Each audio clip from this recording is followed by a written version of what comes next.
guys, Nymfria here. This is my new YouTube video. Bear with me while I get used to all of this. I'm quite new to YouTube, so welcome to my new series, Little Lady Talks Leagues, because I am indeed little, I am indeed a woman, and I am about to talk to you about football leagues. So I hope you really enjoy it.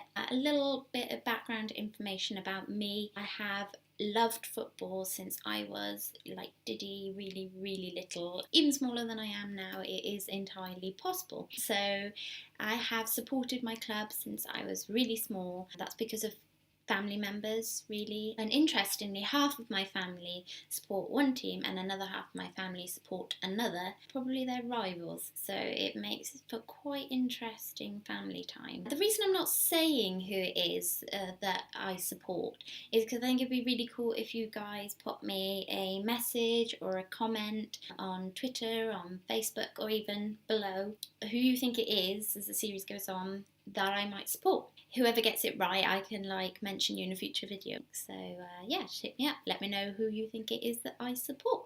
As I'm going to be talking fantasy football, you will probably want to know my stats, and they are as follows. I have one loss. I have 2 wins.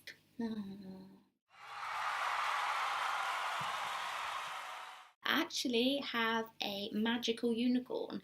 Last season I drew. The league leader was 30 something points ahead before the last game week, and thankfully I just managed to choose the right setup and the right captain, somehow managed to pull all the points back and drew with him, so I thought that was really good. So I will now talk to you about who I chose this season. I use the Fantasy Premier League official website, fantasypremierleague.com. There are many other fantasy football sites out there. Actually, hit me up if you think any are rather good and I'll check them out, but anything I mention to do with injuries or prices or anything will be based on this website because it's just one I've always used and I'm used to, so no other reason really. So this is my team. This is one I've set up specifically for YouTube, so it's only been going a week. I do have a personal one which I've done something quite different with this year, but this is how I usually set up my fantasy football teams. I might do a little bit of a comparison between the two later on because I think it's interesting to see between this team, which is how I usually set up, and my personal team, which I've done quite differently. But for now, this is how I would usually set up my fantasy football team, by investing quite a lot of money in 2 players up front and then a slightly cheaper third striker. Then by having quite a lot of money in 2 midfielders and then a kind of middle of the road midfielder and then 2 slightly cheaper midfielders, and then 1 or 2 slightly expensive defenders and all cheaper defenders, only because they end up surprising me, the cheaper defenders, and they tend to do better than some of the more expensive ones. And then 1 expensive goalkeeper and 1 cheaper goalkeeper, and so that is how I've set it up. And now to talk you through the team. So my forward to my strike team, I have I mean, who doesn't have Aguero? He is brilliant. I've had him in every one of my fantasy teams and he has always delivered for me. If you have had Aguero in your team since the beginning, you were probably in a state of panic like I was after the West Ham game. I mean, who picks on Sergio like that? I mean, it was just awful. So the whole red card incident, and we were all, in shock about what to do with our strikers, whether to get somebody in for Aguero or leave him on the bench. For me, I got Costa in, it paid off, and I might consider getting Costa back in. Maybe not for Aguero, but maybe for Ibrahimovic a bit later on. But for the moment, Sergio is staying in the team. On to Ibrahimovic. He started off the season really well. If all of us FFPs could get him as cheaply as Man United did, we would all be very happy. But unfortunately not. We've had to pay this big price tag for him. I'm happy to do that at the moment. He's starting to teeter off, and I am starting to wonder whether or not I should keep him in, whether I should get Costa. But for now, I'm just going to keep him there and see how that one plays out. And then I have Defoe. Defoe has grabbed a couple of goals here and there, and he is a nice medium priced third striker to have. I will be keeping him in my team for now, but knowing that with him being that price, I can swap him to anyone around the same sort of price. That is my strikers. So midfielders, I have Sanchez. I think if you're an FFP, then you'll have Sanchez in your team. He did brilliantly last season for Arsenal, and he has started off pretty inconsistently this season, but when he's been on fire, he has been on fire, and he has got us a lot of points. So it's pretty hard not to have him in the team. You might say price. Yeah, he is very expensive for a midfielder. So I put him in because I thought if somebody like Walcott or Santi does a bit better, I'll always have the money to downgrade to one of those if they become more consistent than Sanchez. Pui, he has been a bit of a surprise for me and other FFPs. He started off the season with a bang, getting all these goals. With him being kind of middle of the road, I would say cheaper middle of the road, he's been a really good one to invest in. Not so great the last 2 game weeks, but I have him in at the moment against Middlesbrough, so I'm hoping he'll come back for me there. Son, so really just without Kane, Spurs have done really well. Son being the main reason for that, I would say. He's been a bit of a gem. You know, the argument over whether Lamella or Son should have taken that penalty in the last game week. My gosh, you know, that'll go on, I'm sure. He's done really well, and I'm really interested with his creativity to see how he's going to continue on for Spurs. So for the moment, he's definitely staying in the team. Yeah, I don't know what I was thinking with Barry. I think I must have seen the 2 goals scored and thought about Everton's fixtures and thought maybe, just maybe, you know, he would be a good one to have in the team. He's quite cheap as well, but I am considering getting Barry out for somebody. In fact, I should probably play Snodgrass instead of Barry this game week. So, on to Snodgrass. I'm actually getting hurt quite a lot by not having a Liverpool midfielder in my team, and I was between Milner and Snodgrass when I filled in my midfield. And now if I wanted to swap him for Milner, I'm about 0.1 off, so I likely have to stick with Snodgrass. But the reason I went with Snodgrass was because of their run of fixtures. Hull have a really good run of fixtures coming up, and so that is the only reason why.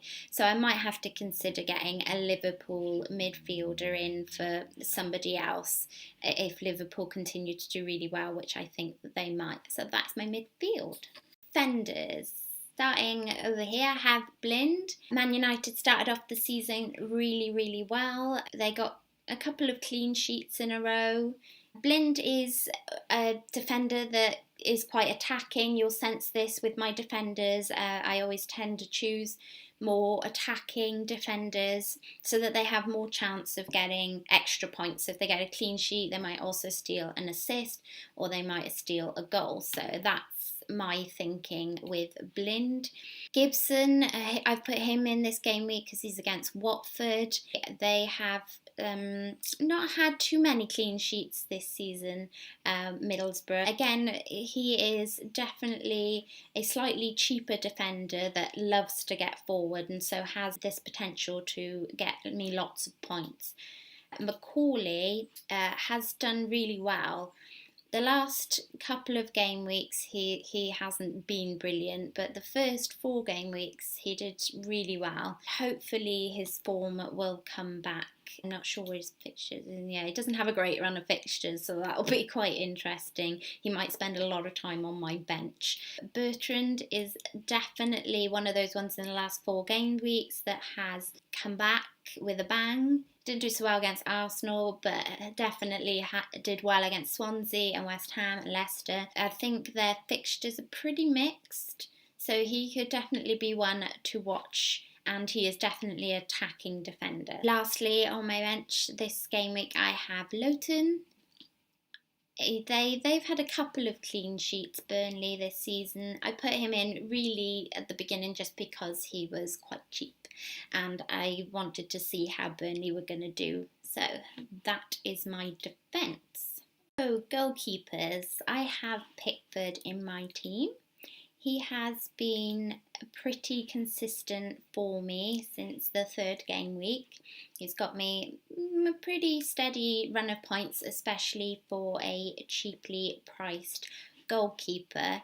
I have seen that he has a thigh injury, so he only has a 75% chance of playing this game week. So I might look at transferring him to somebody like Grant, who's exactly the same price at the moment. I'm considering putting him in for Pickford. My second goalkeeper is Heaton. He has definitely been very good for me and very good for Burnley. I mean, 10 points against Liverpool. I think that was a really good week for him, and hopefully it just keeps up the consistency. He will hopefully stay in my team because he does usually quite well against some of the bigger teams as well as some of the smaller teams. So in case you thought I had actually just given you away the answer to me asking you guys to guess my team, this is actually the team my best friend supports. So I thought I'd let that take that spot until you guys guess who my team is. Okay, so this is the team I have picked for this game week.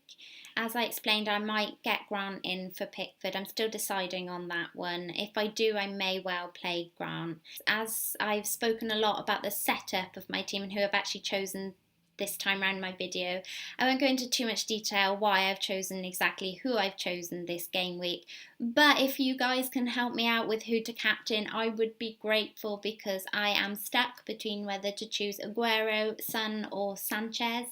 So just pop me a comment and let me know who you think it is I should captain. I would be so grateful, because I think I'm struggling the most with my captaincy this season. Like, I don't think I've chosen right once this season who to pick for captain the correct way to get the most points. So anything you have there will be brilliant. Okay, just some chats and bants really. Wondering what you guys thought about the fact that Rooney was left out or left on the bench. I didn't think I would see the day. I think Jose's done the impossible really by leaving him out.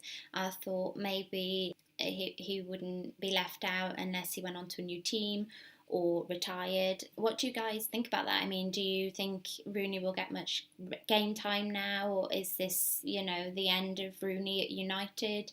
I think it'd just be really interesting to know what you guys think about that.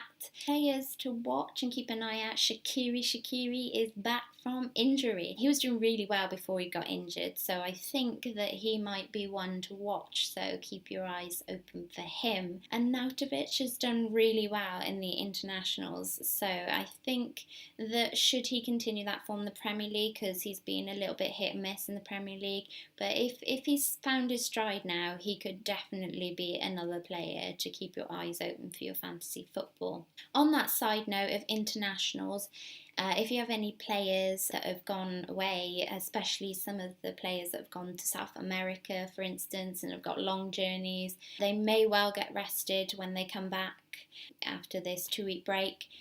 So we're talking people like Sanchez, Aguero, Coutinho, players like that. If you have any of those in your team, just bear that in mind, that they might get rested at some point during the next game. So that is it for my first YouTube video about fantasy football. I hope you guys have really enjoyed it. Please like and comment below and subscribe and do all those brilliant things. Basically, I'm just here to talk chats and bants with like-minded football people. So if you've enjoyed it, then keep your eyes open for my next video, and I'll see you soon. Have a brilliant game week. Bye.